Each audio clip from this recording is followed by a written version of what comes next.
Gyomei and Muichiro raced through the Infinity Castle in pursuit of Muzan. Muichiro was prepared to fight, but the dimension suddenly shifted. Gyomei tried calling out to his fellow Hashira, but Muichiro had been struck by an entire corridor. Gyomei called out again, but Muichiro told him to focus on hunting Muzan. Doors opened up behind him. The Mist Hashira was slammed inside. Then he fell through the floor. Before him stood a sword-wielding demon who greeted him. The Slayer felt somewhat familiar to the many-eyed fiend. Muichiro knew that he was facing the Upper Moon 1 demon, Muzan's strongest minion. Kokushibo's gaze was piercing. He assessed the Slayer by peering into the transparent world. Then he understood why he felt that way. Muichiro didn't move an inch. He could tell that this Upper Moon demon was unlike any of the others. He looked dignified and majestic. Upon closer inspection, although his sword was a bit warped, Muichiro realized that the monster was once a demon slayer, meaning he probably had some sort of breathing style.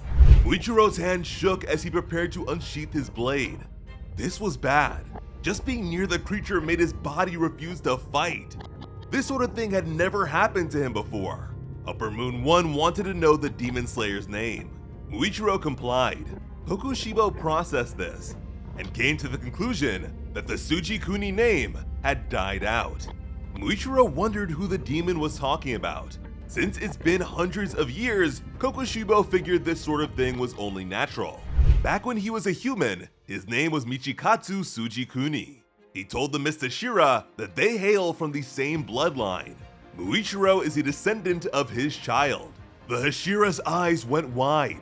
He was in utter disbelief, but given the time frame, he feared that his opponent might be a user of the original breathing style. The Demon Slayer decided to forget the details and remain calm. He instantly balanced his breathing and regained his composure. His ancestor was impressed by this display of mental strength. Muichiro cut the distance in an instant. Mist breathing, second form, 8-layered mist. Kokushibo reappeared behind him and complimented his descendant's technique. This wasn't his first time seeing mist breathing. Mist breathing, 5th form, sea of clouds and haze. The demon effortlessly evaded the attack. He called out to the Slayer. He admired the 14-year-old's refined technique. There was also the courage he displayed by fighting at all. Even though his blood had been watered down, Kokushibo expected nothing less from his descendants. Tsujikuni or not, the demon was sure that his cells proliferated. Muichiro totally disagreed. His demon slayer mark manifested. He didn't believe any connection existed between them. The demon recognized the mark's significance. Mist breathing, 7th form, obscuring clouds. Kokushibo had never seen a mist breather use this technique before. Muichiro's sword approached the demon's neck, but he avoided the attack. Muichiro was shifting his speed in ways that made reading his movements very difficult. The demon considered the technique elegant and beautiful. He assumed his descendant had created the move himself. As such, it would be impolite of him not to draw his blade as well. Moon breathing, 1st form, Dark Moon Evening Palace. Muichiro's left arm had been severed. This was his first time seeing moon breathing. He tore his sleeve. This confirmed that the demon could in fact use breathing techniques. He created a tourniquet with the cloth while acknowledging the demon's unbelievable speed. Muichiro reassumed his stance. He refused to lower his weapon against the demon. The Mist Hashira rushed in for another attack. The demon admired how quickly his descendant stopped the bleeding and continued his attacks. Muichiro dropped his stance for the 4th form of mist breathing. But before his sword met the demon's neck, the monster casually stole it. Then he pierced through the boy's shoulder. Muichiro had been embedded onto a nearby pillar. Upper Moon 1 decided to turn his descendant into a demon. That way, he would be useful to Muzan. The demon never imagined that his lineage would persist throughout the ages, and claimed to be moved by the thought. Muichiro was in too much pain to speak. His ancestor assured him that there was nothing to be afraid of. Even his severed arm would grow back once he becomes a demon. Since he was the only Upper Moon left, Kokushibo believed that his descendant would be a valuable addition. He decided to tend to the boy's injuries while lamenting the fragility of humans. Nearby, Genya was hiding with a rifle in his hand. If Muichiro dies from blood loss or Muzan rejects him, then his ancestor was prepared to accept that death was always his fate. He believed that the results would solidify Muichiro's worth as a man. Genya fired his gun. Kokushibo reappeared behind him and wondered if the intruder agreed with him. Fear overwhelmed Genya's body. His arm remained outstretched. Then, it fell onto the ground. Muichiro cried out in horror. He fought to dislodge himself. Genya drew his blade. The demon severed his remaining arm. The boy collapsed. Then, the moon breather noticed something. He could tell that Genya had been eating demons. He slashed through Genya's body. This left him bisected on the ground. Muichiro was totally helpless. He couldn't pull the sword out no matter how hard he tried. The demon was surprised. He didn't expect Genya to survive being cut in half. 300 years ago, he faced another swordsman who ate demons. That man died when his body was cut in two, so he wondered what would happen if he aimed for the head instead. He saw no reason to let a counterfeit demon live. Genya tried to crawl to his arms so he could reattach them. He tried his best, but the slash was approaching. Wind-breathing fourth form, rising dust storm. The demon was driven back. He recognized the wind Hashira. Sanemi confirmed his identity and planned to relocate the monster's head. Genya looked at his brother with disbelieving eyes. Sanemi called his little brother hopeless. He wondered if Genya didn't understand that he went as far as to kill their mother to protect him. During training, Tanjiro spoke to Genya about the wind Hashira. Even though Sanemi hates that Genya is a demon slayer, Tanjiro didn't smell any hatred at all. So he told his friend not to be afraid of his brother. If there was something he needed to say, he should say it. After all, Sanemi has never stopped loving him. Sanemi told his brother that he should have raised a family and grown old somewhere. To make up for the tragedy of their family, he wanted Genya to have one of his own and make them happy. And he planned to make sure that it was truly perfect by protecting them from demons. Genya cried out from how terribly he had misjudged his brother. He apologized with all his heart. Sanemi remained motionless. Seeing Demon Slayer brothers made the monster feel nostalgic. Sanemi declared that he would never forgive the creature for hurting his little brother. Sanemi cut the distance. A crescent slash was released. He slid between the demon's feet. Genya watched in disbelief as his brother's blade approached the monster's flesh. Kokushibo leapt out of harm's way. Wind-breathing first form, Dust Whirlwind Cutter. A spiraling torrent of wind broke through several wooden pillars. The two blades met. Muichiro was horrified by the demon's sword. Sanemi was surprised too. The weapon was absolutely repulsive, and its power was palpable. Moon-breathing fifth form. Sanemi's eyes widened. He leapt back. Moon Spirit Calamitous Eddy. Slash attacks were released in all directions. Sanemi landed. Then he pointed out that the demon releases slash attacks without swinging his blade. The wind Hashira decided to match him. Wind-breathing third form, Clear Storm Wind Tree. This Hashira's body and techniques had been honed to their peaks, while Sanemi's skin crawled as he faced the demons. Each of the slashes was surrounded by several smaller blades, and their size was always changing with no standard form. Sanemi totally understood how his fellow Hashira had been defeated. Even he struggled to deal with the distorted barrage. But Sanemi's senses had been further honed due to greater experience. Kokushibo was also insanely fast. The monster exhaled deeply. Demons already have extreme regeneration and physical strength.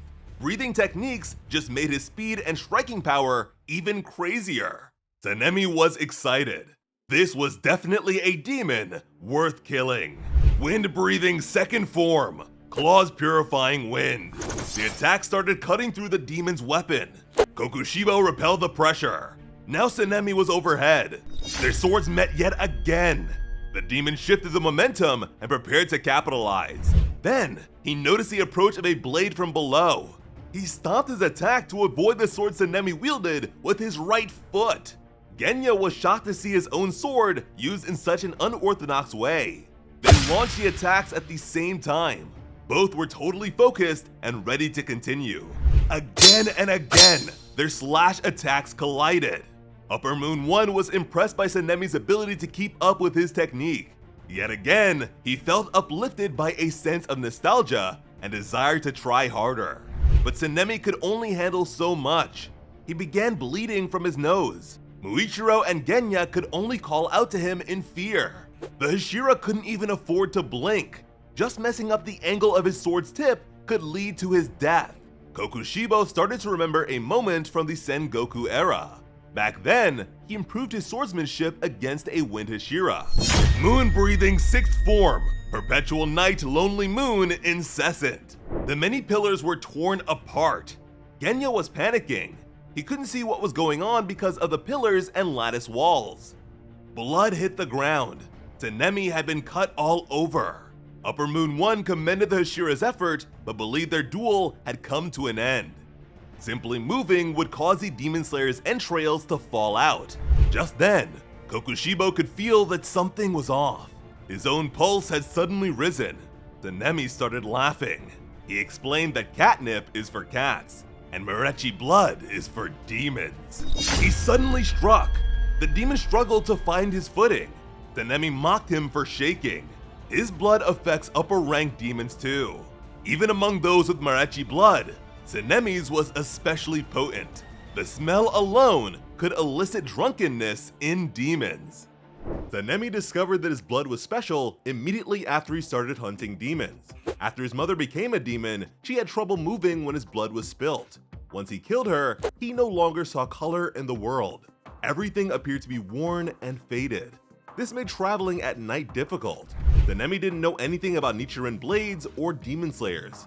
He just equipped himself with a ton of weapons, fought and captured demons, and used the sun to destroy them. Looking back, it was totally insane. The only reason he managed to survive was thanks to his blood and a lot of luck. Eventually, he met a demon slayer who was after the same one as him. Sanemi owed his life to Kumeno Masachika for introducing him to a cultivator. But eventually, that virtuous person died like all the others. Together, they killed the Lower Moon 1 demon. But as the lone survivor, Sanemi was the only one to become a Hashira. Sanemi swung with all his might. The demon evaded by a hair's breadth. Wind-breathing, sixth form, Black Wind Mountain Mist. Kokushibo couldn't believe that the Wind Hashira could still move with such severe wounds. Had this been any other pillar that he'd faced in the past, the battle would have been over long ago. But Sanemi managed to stop the bleeding on his own. The Man-Man solidified his blood through breathing and stopped his organs from falling out by squeezing his muscles. This clearly was not something that an ordinary human could do. The demon was amused. He continued to stagger while Sanemi sought to capitalize. This went on for a while. Kokushibo enjoyed the intoxicating effect and appreciated his opponent's rare blood. He sidestepped an attack, stepped on the blade, and forced Sanemi down. The weapon crashed into the ground. Sanemi was totally vulnerable. The horrific blade rushed towards him. In the past, Sanemi was frustrated by the fact that Master Ubuyashiki could smile while others suffered. He couldn't respect someone who commands while never risking their own life or getting their hands dirty. Sanemi was totally rude to the new leader of the corps, something that his fellow Hashira weren't too happy about. Yomei angrily believed that Sanemi needed to be taught a lesson about respect, but their master wanted the new Hashira to speak his mind freely. This concerned Shinobu's older sister, but Ubuyashiki let her know that it was alright. Sanemi was repulsed by their leader's shameless display. He believed that the man only saw demon slayers as expendable pawns. Sanemi could tell at a glance that the man never even tried to learn swordsmanship himself. Ubuyashiki gracefully accepted his soldiers' complaints. Then he apologized with a smile. Sanemi was at a loss for words. The master admitted that he has tried to swing a sword in the past, but his accelerated heart rate made it impossible for him to even swing it 10 times. If he could, he would become a demon slayer alongside the rest of them. He wanted to be a strong swordsman who could protect the lives of others with his own body. But this was simply impossible. He apologized for asking them to experience such terrible things. Sanemi couldn't respond. The look on their master's face reminded him of his late mother. there was an overwhelming sense of parental affection coming from the man. Kobayashi added that if the Demon Slayers are pawns, then he is one too. Even if he were to die, nothing would change. His replacement had already been decided. This was Sanemi's first Hashira meeting, though the master decided to clarify that he isn't held above any of them. It's just that they have decided to treat him that way. If Sanemi had an issue with it, he had no obligation to follow along. Instead of concerning himself with such things, the master's only request was that Sanemi protect the lives of others as a Hashira. He apologized for seeking Sanemi's assistance so soon after Masachika's death. Knowing that the two of them were like brothers, he was sure that the pain was especially deep. Sanemi was stunned by the mention of his late friend. Kanae explained that ever since the master took over, he has remembered the names and histories of all the Demon Slayers who have died. Sanemi turned to her in disbelief. Even he couldn't remember all the names of the Slayers who had died alongside him. Kobayashi rose to his feet and Sanemi fixed his posture. He explained that all Demon Slayers write their own wills, and that the contents of said wills were interesting, since they're all very similar. Masachika's was no exception. The master decided to give it to Sanemi. He added that Masachika saw his little brother who died in Sanemi. Masachika dreamed of a shining future, a dream that the master shared as well. He wanted Sanemi to be able to live with a smile until the natural end of his life, even if he couldn't be with him, which reminded Sanemi of his own brother and inspired him. Masachika wanted his loved ones to live. He wanted them to survive. Kokushibo's sword was caught on a shotgun. Sanemi held it over his back. The demon watched carefully as Sanemi pulled the trigger. He fired, but the demon blocked the bullets with his sword.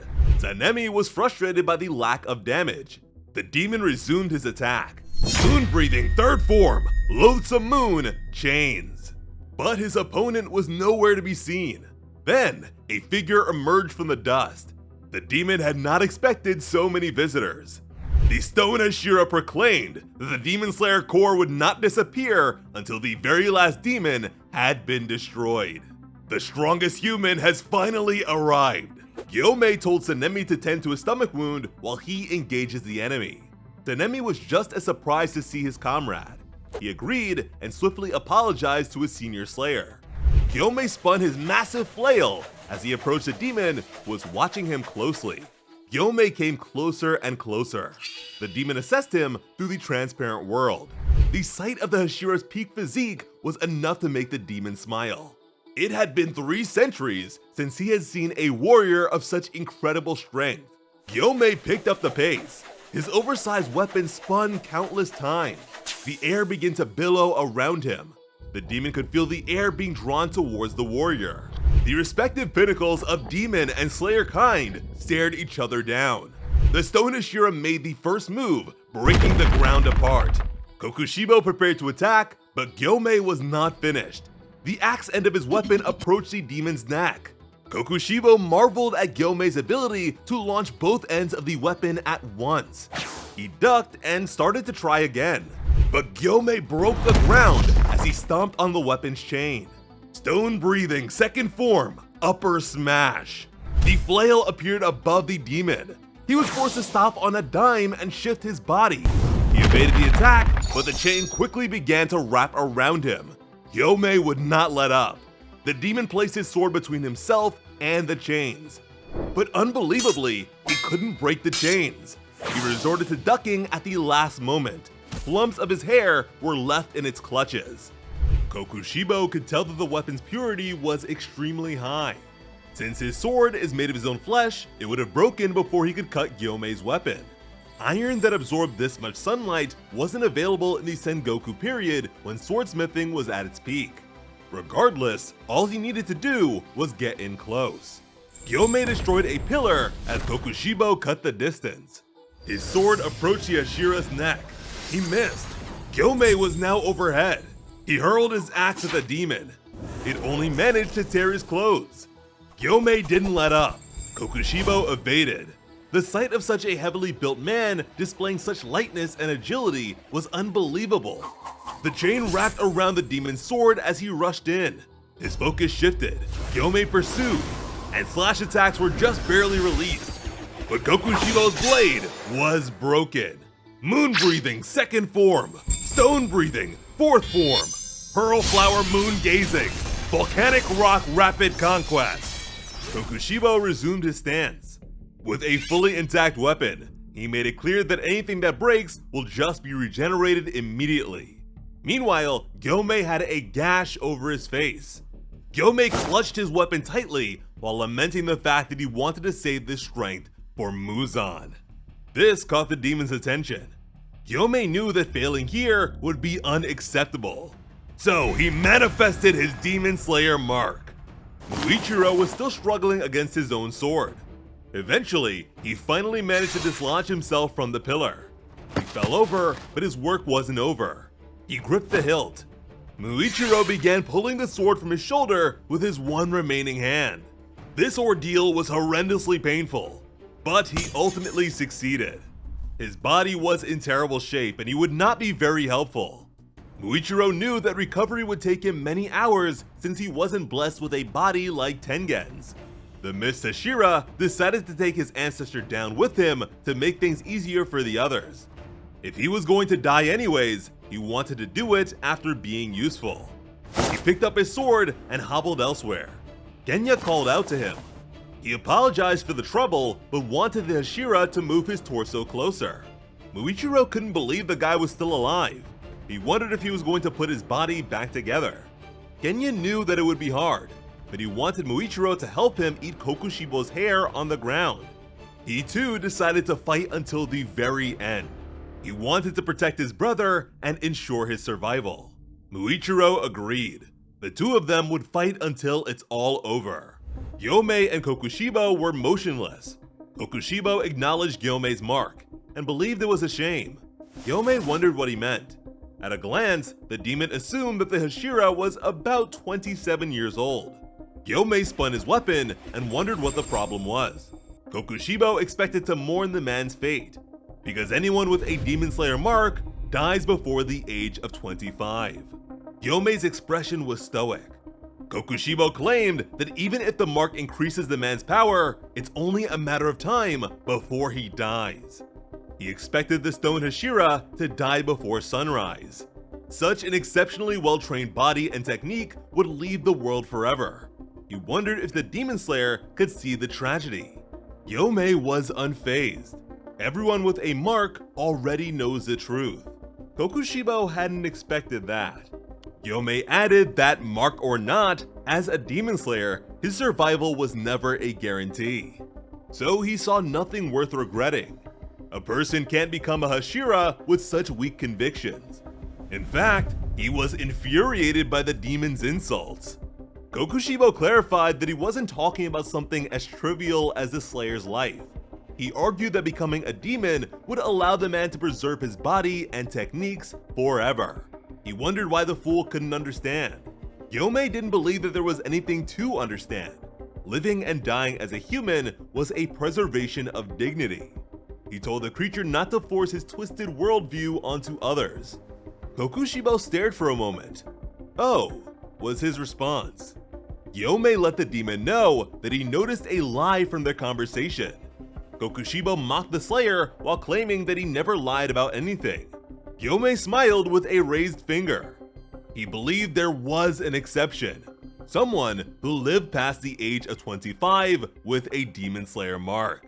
Kokushibo remained motionless, but something was off. Gyomei could tell that he struck a nerve. He tried to confirm, but the demon was on the move. Their weapons clashed. The fight resumed with increased ferocity. Gyomei braced himself against the demon's assault. There was a hectic exchange of attacks. Tsunemi was up against a lattice wall. He managed to patch himself up. He struggled to stand and his breaths became heavier. Tsunemi manifested his own Demon Slayer mark. Kokushibo kept attacking, but his attention suddenly shifted. He defended against Tsunemi's intrusion. Noticing yet another mark, he concluded that this entire generation of Hashira has them. Tsunemi moved his head to let Gyomei's flail get past him. Kokushibo evaded. He acknowledged the move and saw Tsunemi's blade approach his legs. The demon jumped several paces back.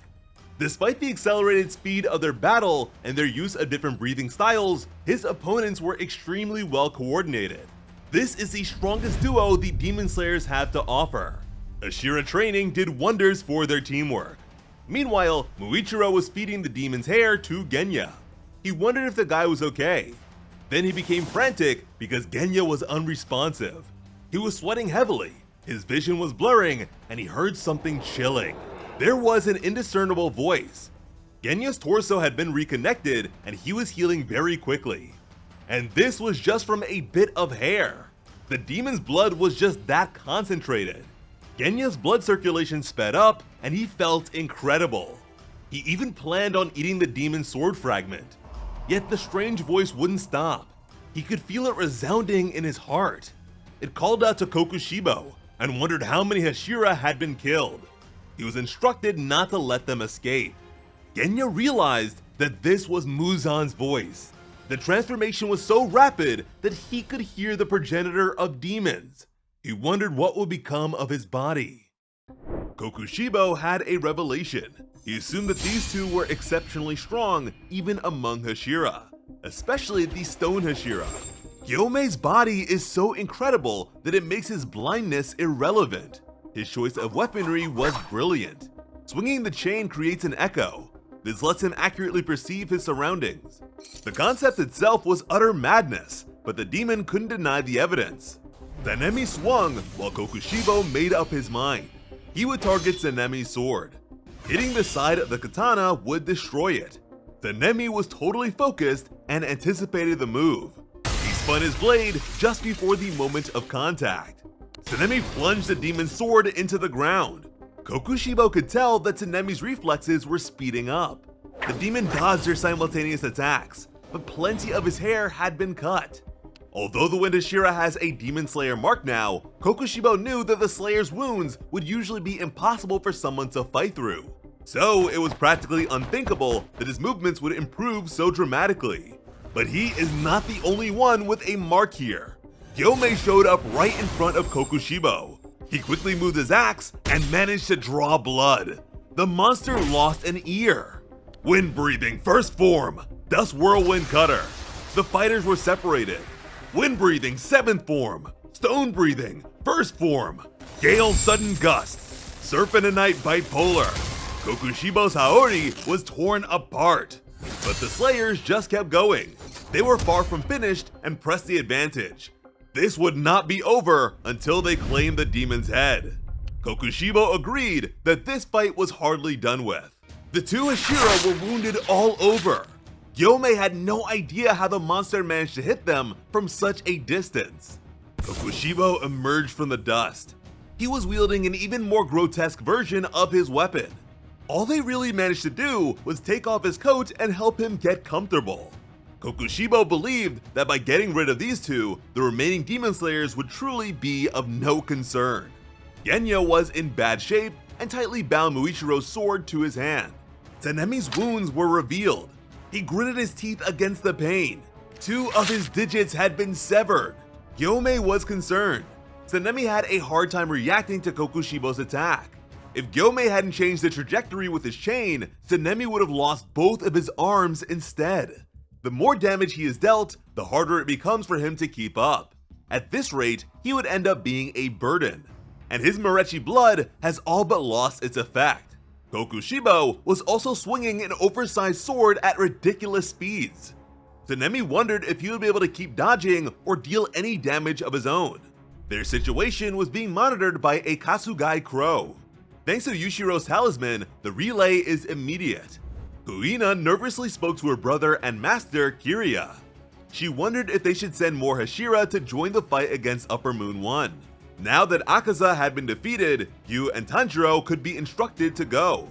Kuina and Kanata anxiously awaited his response. The young master refused. He wanted Tanjiro and Yu to continue pursuing Muzan.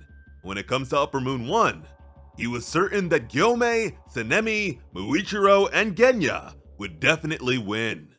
Kokushibo raised his weapon. Moon breathing, 7th form. The Hashira expected the onslaught. Mirror of Misfortune, Moonlit.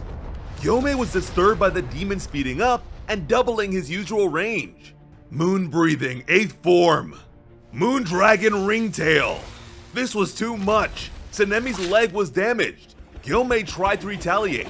Sanemi could hardly target the demon's head when he couldn't even close the distance. Kokushibo was too fast. Sanemi was stuck on defense and it was taking everything he had just to keep up. Moon Breathing 9th form. Waning Moon Swaps. Sanemi was surrounded by attacks. He was hurt yet again.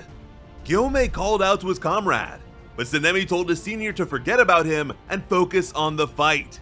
Moon Breathing 10th form. Drilling Slashes. Moon through bamboo leaves. It was all over. Until Muichiro leapt into action. Sanemi was surprised to see him. The missed Hashira refused to let Sanemi die. After all, he could still wield his weapon with both arms. Gyomei was still keeping Kokushibo busy. Hidden behind a pillar, Genya wondered if he could really be useful here. He questioned if the same thing as before would happen again. Sanemi and Muichiro still needed to fend off attacks. Genya refused to let his brother die. He knew that he could not afford to fail. He thought about how kind Gyomei and Muichiro are. Genya hated his own weakness. He wished he could contribute with the strength of a Hashira too. But the more he wanted to help them, the more he struggled to move. He was scared. Scared of being useless and unable to protect the people he cares about. Genya continued to lament his own weakness. But then he thought of Tanjiro, the one who told him that the weakest person is the one with the most potential in them. He focused on the thought in the midst of his despair. As they drank tea in the company of a sleeping Inosuke, Tanjiro recounted his fight against Upper Moon 6. He believed he was able to change the situation back then because he was weak. The enemy could only be on guard against so many opponents. Once there are enough players on the board, the enemy is forced to categorize. They'll always place the most emphasis on those who are obviously strong. If the enemy believes that you're weak, they'll be less prepared to deal with you. So, if a weak person manages to properly capitalize, then a new path towards victory may be revealed. Genya wondered if Tanjiro would believe in him, if this applied to him as well. His friend's gentle smile came to mind. From there, Genya pulled something out. He found his resolve and saw no other choice. Now holding a fragment of Kokushibo's sword, he decided to only think about victory. He wouldn't let his brother, the master, or any of his friends die. Genya ate the fragment. He was going to save it for whenever he gets cut again, but he realized that he couldn't afford to be faint-hearted at a time like this. It was time to focus on offense. He would live up to his desires no matter the cost. Gyomei went for the 5th form of Stone Breathing, but was interrupted. Moon Breathing 16th form, Moon Bow, Half Moon. Kokushibo unleashed technique after technique. No other breathing style came close to having this many forms. The demon was way too fast. Gyomei couldn't attack, the pace was crazy, and his every move was predicted. If he slips up, he'll be pinned down before he has a chance to return the favor. Gyomei couldn't figure out how Kokushibo was practically reading his mind and reacting to his thoughts. He wondered if this was some sort of divine power. He wanted to know what Kokushibo was able to see. Gyomei resolved himself to refining his senses until he discovers what he lacks. Simply put, demons are an alteration of the human form. So in theory, anything a demon can do, a human can do. Breathing styles allow humans to be as strong as demons. Although he couldn't see, Gyomei was confident in his ability to discern a person's true nature. He would never be fooled. As Kokushibo tore the terrain against the 3 Hashira, Gyomei decided to observe more closely. Leveraging the power of his mark, Gyomei followed the demon's movements. Suddenly, he began to see something beneath the surface.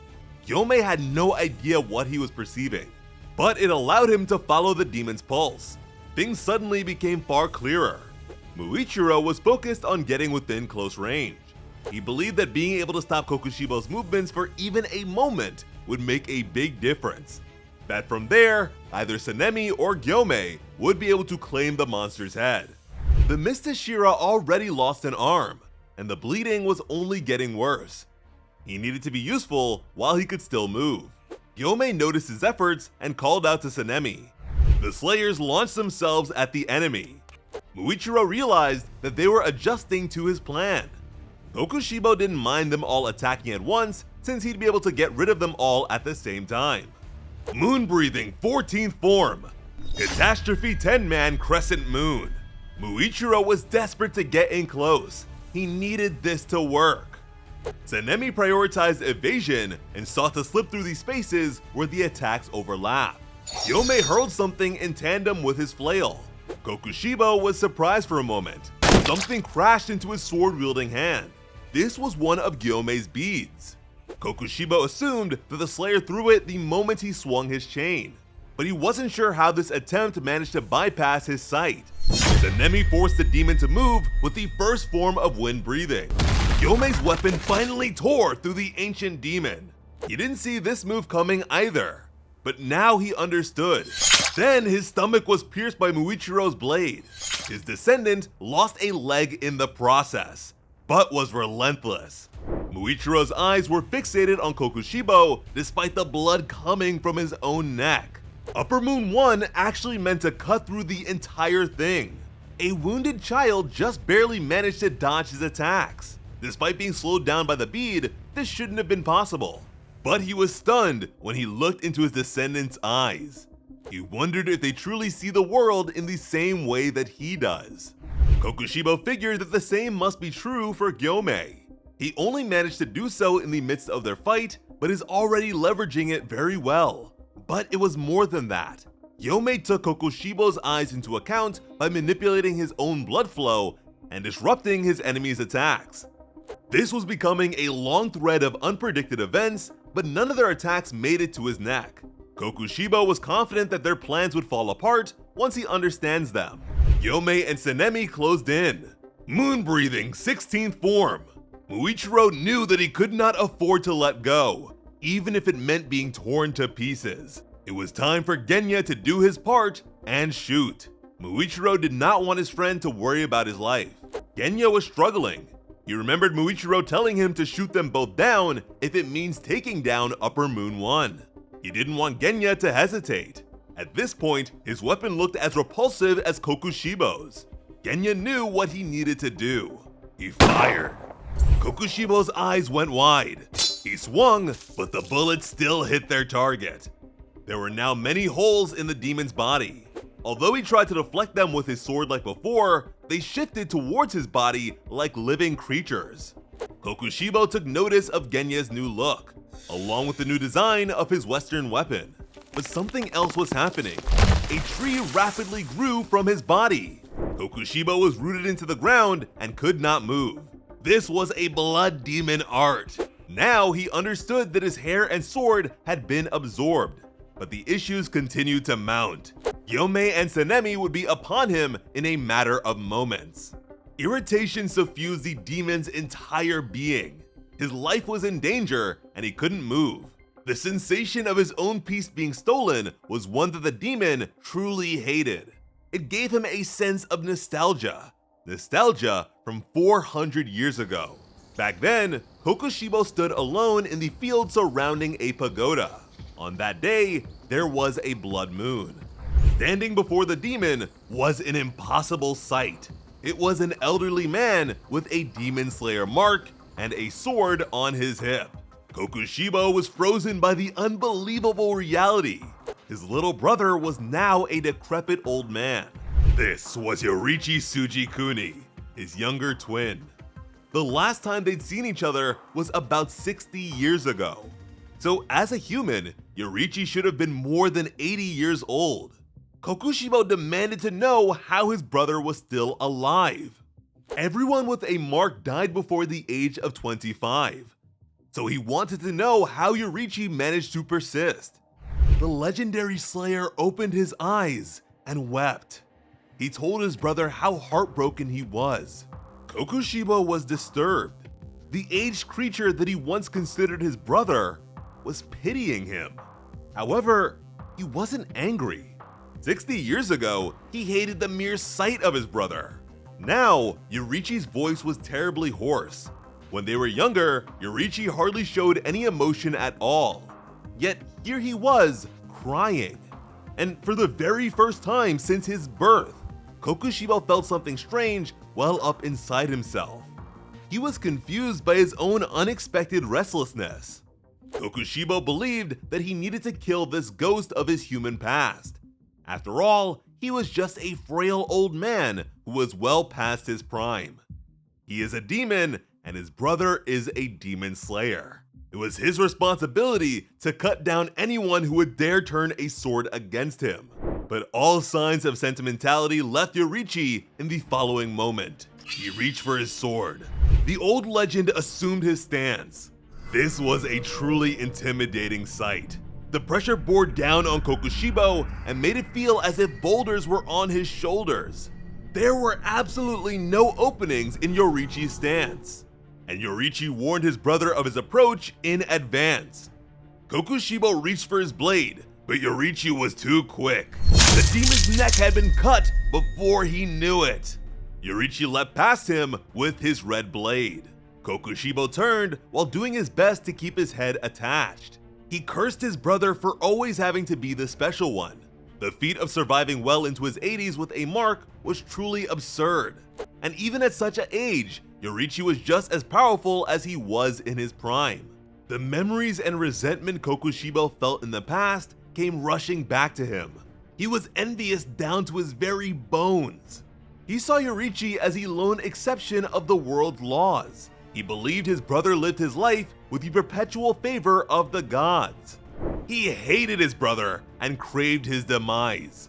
But he was absolutely certain that Yoriichi would kill him with his next blow. Yoriichi's technique had even pushed Muzan to the brink. To Kokushibo, it was no different from the holy techniques of the gods. Irritation and the dread of defeat consumed every fiber of Kokushibo's body. However, that second attack never arrived. Yoriichi died of old age while standing on his feet. Kokushibo knew that he would have been destroyed if Yoriichi had lived just a single breath longer. He became a demon so he would never die, but he couldn't escape his own bitterness. Now that Yoriichi was dead, Kokushibo did not expect an honorable death for himself. Now that the greatest demon slayer of all time was dead, there was no way he could lose. His desire for victory was what led him to demonhood in the first place. Kokushibo released a grim howl. The Hashira were finally upon him, but they were all carved into by a mad flurry of slashes. Muichiro had been cut in half. Yomei had been grazed and continued to evade. Denemi tumbled back as they surrounded him, and Genya was split right down the middle. Many hideous blades protruded from Kokushibo's body. Muichiro's lower half fell away. Kokushibo's body swords could slash without any swinging motion. Muichiro was panicking. They could barely handle the demon with one sword. He didn't want to die a useless death. Genya was on the ground. He was entranced by his desire to protect everyone. Yomei and Tsunemi tried to attack yet again. Muichiro knew that the two would fight until they die, but he could not allow that. Muzan was still a threat. For everyone's sake, Muichiro needed to protect them. Kokushibo was ready to continue. Muichiro anticipated the attack and knew that he needed to do something to stop it. He firmly grasped his sword with all his strength and willpower. And something changed. The color of the blade began to shift. Kokushibo's senses screamed at him. The blade was turning red. The effects were debilitating to Upper Moon 1. His body became stiff. It was as if his organs were being cooked over an open flame. Wind billowed behind Tsunemi's sword. His blade slammed into the demon. He was determined to finish the monster off. Meanwhile, Genya could still feel his flesh bullets inside of Kokushibo's body. They were all attacking the demon, and he could only fend off so many opponents. Genya summoned his blood demon art. His stub of an arm was raised in their direction. Suddenly, a tree grew from Kokushibo's back. To make it stop, he planned on finishing Genya off. But something was wrong. His technique wasn't coming out. Yomei's weapon approached. It slammed down on the demon's neck. It seared his flesh. Kokushibo released an enraged battle cry. The demon's neck was too sturdy for their attacks to be fatal. But Gyomei was not finished. The other end of his weapon approached. Kokushibo met the attack with his sword. He figured out that his techniques weren't coming out because of the tree on his back. It grew by drinking his blood. There was also the issue of the red blade. He realized that this sword was just like Yoriichi's. Centuries ago, he wondered what his brother's plan of succession would be. No other demon slayers came close to their power, so he saw no hope in their breathing styles persisting through the ages. Yoriichi told his brother that they weren't as special as he makes them out to be, that they're just a small part of humanity's long history. Someone who would surpass them could very well be a crying baby at the moment. They might even make it to the same place. He smiled while saying that there was nothing to worry about, that they should just make it to the end of their lives feeling nothing but ease. He wondered if his brother felt exhilarated by the thought. Sanemi raged onto the scene. His blade crashed down onto Gyomei's flail. The two weapons began turning red. Clashing together allowed the phenomenon to spread. Sanemi was in a blind rage. Yoriichi believed that one day, children would be born into the world after them that would surpass them and climb to even greater heights. The Demon Slayers have finally cut off Kokushibo's head. Whenever Yoriichi smiled, his brother couldn't help but feel sick to his stomach. When he approached Yoriichi about the death of the respective fighting styles that they had dedicated their lives to, the man was optimistic and smiled. Michikatsu was proud of their generation and believed they were special. Yoriichi's sentiment was like rotten bile that made him want to throw up. He wondered what was so funny. Even with his body cut in half, Muichiro never let go of his sword. Despite being a human, Genya used a blood demon art. Sanemi should have bled out long ago, but he just keeps getting back up. And the speed of Gyomei's growth was like that of a demon. He ceaselessly surpasses his limits. Although they're not sun breathers, their weapons still turned red. Kokushibo wanted to know what was so great about a future like this. Just the thought of losing made his body writhe with anger. He refused to ever lose again, even if they cut off his head. Suddenly, the bleeding stopped. Gyomei noticed this and cried out to Sanemi. They could not afford to ease up. He told Sanemi not to let Genya and Muichiro's sacrifices be in vain. Sanemi shuddered. With tears rolling down his face, he vowed to hack at the demon until there is nothing left. Wind breathing, 8th form, primary gale slash. Stone breathing, 5th form, arcs of justice. Kokushibo cut off Muichiro's remaining arm and threw the corpse aside. He clutched onto the Slayer's blade. He did the same to the tree growing from his back. His body was still intact. If he can pull these things out, he would be able to regenerate. It wasn't over just yet.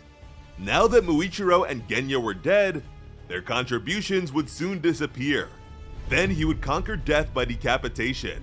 The Hashira attacked, but the monster shifted his position. They turned to see a snarling abomination. Upper Moon 1 had now adopted a truly wretched form. Things were looking really bad now that the demon regrew his own head.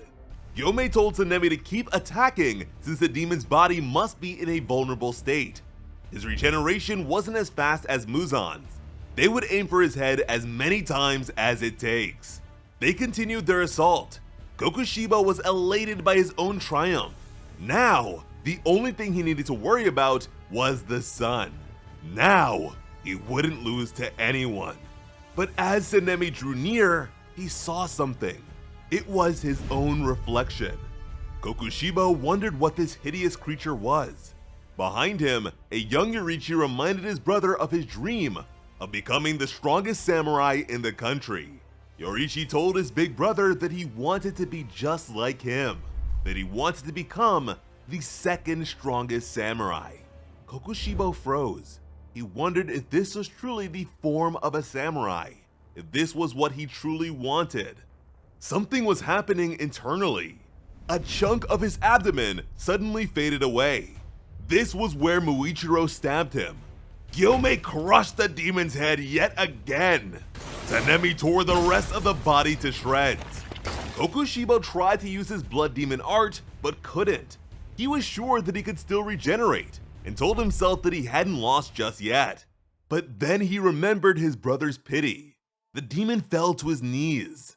This headless and ragged form that refused to accept defeat was unbefitting of an honorable samurai. It was a disgrace to life. As they continued, he wondered if this was why he had lived for so long.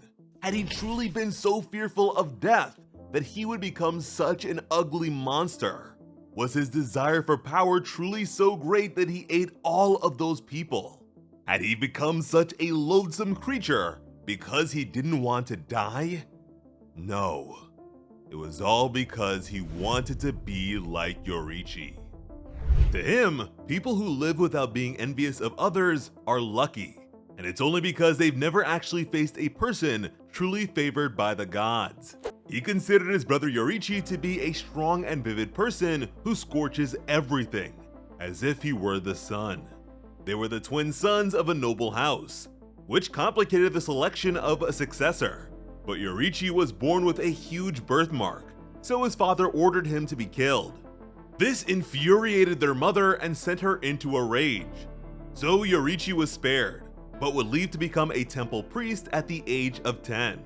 Although they were brothers, Michikatsu and Yoriichi lived totally different lives. Their rooms, clothes, education, and food were all different. Yoriichi was always with their mother. Michikatsu always saw his brother hugging her left side. He always looked down on his brother for being pitiful and childish. He'd visit Yoriichi's hovel of a room when their father wasn't looking. Since their father would notice if he gave Yoriichi any of his stuff, Michikatsu made his brother a flute. Ever since Yoriichi was a baby, Michikatsu never saw him smile. He also didn't speak until he was 7, so everyone thought he was deaf. One day, Michikatsu was practicing his sword swings in the garden. He was disturbed by Yoriichi's silent observations from behind a tree. Suddenly, Yoriichi asked his brother if it was his dream to become the strongest samurai in the country. Michikatsu was stunned. This was the first time his brother had ever said a word, yet he was totally fluent and clear. The boy was so shocked that he gasped and dropped his sword. He'd been training hard enough to draw blood. From then on, Yoriichi started saying that he wanted to become a samurai. This was absurd to Michikatsu since his brother was supposed to become a priest. He wondered if his foolish brother understood that. This was also the first time Yoriichi ever smiled. Michikatsu was disgusted. Yoriichi noticed their mother and rushed over to her. A samurai is a valiant warrior who fights with his life on the line. Michikatsu didn't believe his childish brother could ever become a man like that. But from then on, Yoriichi lingered around during his brother's sword training. He said that he wanted to learn. Michikatsu's instructor gave Yoriichi a practice sword for fun. The vassal only told Yoriichi how to hold it and how to stand. Then he assumed a fighting stance and told Yoriichi to try and hit him. Yoriichi entered a dead calm and made his move. Before the man could even blink, he'd been struck several times. Yoriichi hit his leg and sent their father's vassal into the air. Michikatsu was breathless. The instructor's weapon had been broken and he wasn't moving. Michikatsu had never been able to hit the man's body no matter how hard he tried. Yet in the blink of an eye, Yoriichi had rendered his master unconscious in only 4 strikes with a practice weapon. He'd been hit on the neck, stomach, chest, and ankles by a 7-year-old child. Miraculously, none of his bones had been broken, but the swelling was intense. After that, Yoriichi stopped saying that he wanted to become a samurai. He couldn't bear the feeling of hurting someone. Michikatsu wanted to know the secret to his brother's strength and hounded him for an answer. What Yoriichi told him was truly unsettling. Yoriichi casually told him that a person's lungs heave before they attack. So you just need to watch the disposition of their bones, contraction of their muscles, and flow of their blood closely. It took a while, but Michikatsu realized that his brother could see inside the bodies of living creatures. Yoriichi was born with a demon slayer mark and the ability to see into the transparent world. He also possessed the physical ability to capitalize on these observations. Michikatsu had pitied Yoriichi for their entire lives, but this whole time, he was the inferior one. Yoriichi said that instead of talking about swords, he wanted to play a board game or fly a kite with his brother. Michikatsu didn't respond as something inside of him broke. He wanted to devote his life to mastering the sword. The pursuit of swordsmanship is one that comes with pain and suffering, he knew that. But he was praised for his talent. The harder he worked, the stronger he became. But compared to a one-of-a-kind prodigy like Yoriichi, he had the pace of a turtle. He envied Yoriichi's ability to wish for something and be blessed with the talent to achieve it. Yet, when he spoke to his brother about swordsmanship, Yoriichi looked terribly bored. His talent was boundless, but Yoriichi wasn't happy about it at all. To Yoriichi, the sword, Michikatsu's greatest aspiration, was less than child's play. Their father's vassal reported what happened, and Michikatsu's whole life was switched with Yoriichi's. Yoriichi would become their father's successor, while Michikatsu was forced into his brother's old room. And at the age of 10, he would be sent to a temple. His dream of becoming a samurai would never come true. But one night, Yoriichi called out to his brother. Michikatsu got up and wondered what he wanted. Yoriichi told him that their mother had passed away. Michikatsu couldn't believe it. Yoriichi showed up at 3 in the morning. Their mother's death was a total surprise to Michikatsu. He wanted to know what happened so suddenly. Yoriichi apologized without emotion and told Michikatsu to ask their servant Ito for the details. He would now be leaving for the temple. Michikatsu was surprised to hear that his brother would be leaving. Yoriichi had only come to say goodbye. He mentioned a flute, but Michikatsu didn't know what he was referring to. With a smile, Yoriichi presented the flute his brother had given him. He promised to treat the flute as if it were Michikatsu. Although they would never meet again, he would not lose heart and would work diligently each and every day. Michikatsu was as motionless as a tree. To him, the flute was an off-pitch piece of junk, yet his brother kept it close and wrapped it in cloth like a treasure. Yoriichi was smiling again, and Michikatsu couldn't understand what was so pleasing about trash. He was so disturbed that he couldn't even respond. Yoriichi seemed satisfied and bowed deeply. Then, he walked away with hardly anything on his person. Later, Michikatsu read their mother's diary. Yoriichi realized that he would be named their father's heir, and decided to leave ahead of schedule. Yoriichi also knew about their mother's illness and impending death. Apparently, she had been suffering from discomfort on her left side for years. Michikatsu considered that last bit. Then he realized the truth. Yoriichi wasn't childishly clinging onto their mother at all. He was just supporting her whenever he saw her because her sickness made her weak. Yet again, something broke inside of Michikatsu. Blood fell from his nose as he tore at the pages. His entire body was burning with envy. From the depths of his heart, he hated Yoriichi for his genius. He wished his brother would die. So long as Yoriichi lives, Michikatsu didn't want to be anywhere near him, because all of the world's justice seemed to disappear in his presence. Their father sent men to the temple to retrieve his heir, but Yoriichi never went with them. Eventually, he cut all contact and totally vanished. Michikatsu wasn't sure what exactly happened, but somehow, his wish came true. This granted him 10 years of peace. He was blessed with a beautiful wife and 2 children. Together, they shared peaceful and somewhat boring days where time seemed to slow down. But one day, his military encampment had been attacked by a demon, and all of that pent-up time seemed to rapidly flow. With a single swing under a full moon, Yoriichi slayed the demon, and in a twist of fate, the brothers reunited. Yoriichi had saved his life. Michikatsu could tell that his brother's swordsmanship had improved enough to make his childhood skill look like nothing. He easily defeated an inhuman monster. The moment Michikatsu saw Yoriichi, his peace had been shattered. An unbearable sense of jealousy and hatred boiled in his gut. Yoriichi asked for his brother's forgiveness. He apologized for being late and for the deaths of his brother's subordinates. To Michikatsu, Yoriichi was strong and flawless.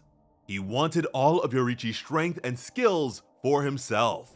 To pursue this, Michikatsu abandoned his family and home to become a demon slayer like Yoriichi. Yoriichi taught all of the other slayers his techniques and way of breathing, but none of them could come close to his level. So, Yoriichi worked around all of their individual strengths and created alternate breathing styles for them. This is how the most common breathing styles of water, flame, thunder, stone, and wind came to be. Soon, many demon slayers began manifesting marks, and the power of their forces greatly increased.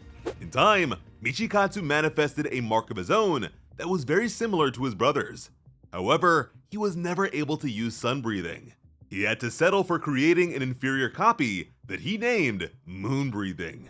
He believed he could catch up to his brother by increasing his training. But in the midst of his despair, slayers with marks began dropping like flies. The price for such power was a slayer's very life. Because of this, the golden age of demon slaying would soon come to an end. There was no future left for Michikatsu. There wasn't enough time for him to train either, which made Muzan's offer of demonhood very tempting. If the slayer agreed to become a demon, he would live forever. Michikatsu wanted to protect his techniques, and Muzan wanted a demon that uses breathing styles. He offered Michikatsu the ability to choose his own fate. Michikatsu agreed. The path he wanted had been laid out before him. He could finally be free from all his burdens and pain. Or so he thought. Yoriichi faced him once again. He had transcended the laws of nature, lived a full life, and died of old age. No one, not even Muzan, could defeat him. Not a single person had ever been able to so much as scratch him. Kokushibo was overwhelmed with rage as he wondered why Yoriichi always makes him feel so miserable. He lashed out at his brother's corpse. He was seething with hatred. Yoriichi had been cut in two, along with his most precious possession, an old flute that could only make a single sound. The demon remembered Yoriichi's promise to treat the flute as if it were his brother. The sight of it shifted his emotions. Tears fell from his many eyes as he begged his brother to just stop it already. He truly hates him. Just the sight of Yoriichi's face made him sick. The mere sound of his voice made Kokushibo's mind buzz with anger. Despite his overwhelming desire to forget, even after hundreds of years, Kokushibo can still vividly picture his brother's face. He couldn't remember the faces of their parents or even the faces of his wife and children, but Yoriichi's was always as clear as day. Yoriichi was truly one of a kind, like the sun itself. Any human graced by Yoriichi's presence couldn't avoid a sense of yearning and a desire to reach him. Yet all they could truly do was writhe and suffer, and do so until they become nothing more than ashes. As what little remained of him disappeared, Kokushibo realized that he didn't obtain a single thing in his entire life. He abandoned his home, his family, and his humanity. He slaughtered his own descendant without a second thought. He abandoned the way of the samurai. He'd come all this way and had done so much, but now he could see that it was all for nothing. Yoriichi told him that everyone who masters their path makes it to the same place, but Kokushibo never made it there. He couldn't see the world as his brother did. After Yoriichi died, he and Muzan exterminated any swordsman that knew about sun breathing and its forms. Yet somehow, his brother's breathing style still remains in this world. Meanwhile, Kokushibo couldn't leave a single thing behind. He never became someone so significant. He wondered why he and Yoriichi were so different. Once he finally faded away, that old flute was all that he left behind. He wanted Yoriichi to tell him why he was even born. Gyomei yelled at Tsunemi to stop. Upper Moon 1 wasn't regenerating anymore, but Tsunemi was not listening. His mind was blank. Gyomei had to grab his fellow Hashira and tell him that the fight is over. Upper Moon 1 is dead. Tsunemi suddenly slumped over. His body kept moving despite losing consciousness. As he laid the Wind Hashira down, Gyomei turned to the fallen. Genya was calling out to them all. Gyomei went to his side and told him that they're alright, although he knew that wasn't true for Muichiro. Genya told him to focus on treating Tsunemi. Gyomei began to cry. Genya was still alive because he absorbed parts of Kokushibo, but those effects were fading away along with the demon. Although Tsunemi has rare blood, Gyomei didn't believe putting the brothers side by side would be an issue, so he brought Tsunemi over. Genya called out to his brother. He was so happy to know that his big brother was still alive. Meanwhile, Gyomei was with Muichiro's remains. He thanked the boy for his sacrifice. It was thanks to the two of them that they were able to win. Gyomei voiced his respect and deep gratitude. He lamented the loss of a young man who was incredible to the very end. He promised that they would defeat Muzan and told his comrade to rest in peace. Then he closed his eyes. Muichiro has left the land of the living, but in the afterlife, he opened his eyes. In front of him was his twin brother Yuichiro. His twin was crying and told him to return where he came from. Muichiro's jaw went slack. Tears filled his eyes as he asked why. He worked so hard, yet his brother wouldn't praise him. But Yuichiro felt like he should be the one asking why. His brother was only 14. He should have run away. Muichiro wasn't willing to abandon his comrades, but Yuichiro argued that he shouldn't have died. He wanted to know why his brother had to die such a pointless death and wondered why he was even born. Muichiro reminded Yuichiro that he himself died at 11. He felt sorrier for his brother than himself. As for why he was born, Muichiro already had the answer. He was born to be happy. He was sure it was the same for his brother. He asked if Yuichiro wasn't happy, if he never once felt a moment of happiness in his life. Muichiro was happy when their family of 4 was able to live together. Since being alone, he had many moments of pain and sadness. But he was able to make friends, have fun, and even smile again. He had so many happy moments that he couldn't even count them all. He wanted to know if that wasn't enough. He didn't turn away or run from anything. Muichiro doesn't regret risking his life for his comrades in the slightest. He told his brother not to say his death was for nothing. He doesn't care what anyone else has to say. But of all people, he doesn't want Yoriichi to say such a thing. Yuichiro held his brother's shoulders and apologized. He hugged him and admitted to understanding. He just didn't want his brother to die. Him least of all. Moments later, Tsunemi began waking up. His eyes bulged at the sight before him. Gyomei turned towards a wailing Tsunemi. The Hashira was frantic at the sight of Genya's body crumbling away like a demon's. Genya said his brother's name. Tsunemi told his little brother not to worry, that he'd fix this somehow. Tears filled Genya's eyes as he apologized. He was sorry for blaming his brother for what happened in the past, and for being a burden. With streaming tears, Tsunemi told Genya that he had never once been a burden. He begged him not to die. Genya thanked his brother for protecting him, but Tsunemi called him a fool if this was the result of that protection. Genya admitted that he wanted to protect Tsunemi like Tsunemi always protected him, that they feel the same way because they're brothers. They both suffered so much, but he wanted Tsunemi to be happy. He didn't want him to die, because his big brother is the nicest person in the world. Tsunemi hunched over while begging the heavens not to take his little brother away. Genya smiled and thanked Tsunemi one last time. Then he was gone. Tsunemi grasped at the air as his brother faded away. All he could do was scream out his pain. But soon, Gyomei approached. With a heavy heart, he told his fellow Hashira that it is time for them to go. He told his friend to raise his head, because this isn't over until they beat Muzan. Soon after, a crow appeared before Tanjiro and Gyu. It announced the result of the fight against Upper Moon 1. Tanjiro's heart sank. A wave of emotions overtook him. All of his friends were dying one after another. He needed to keep it together. It was time to look forward and run at full speed. To fight until the very end. His friends didn't waver, and neither would he.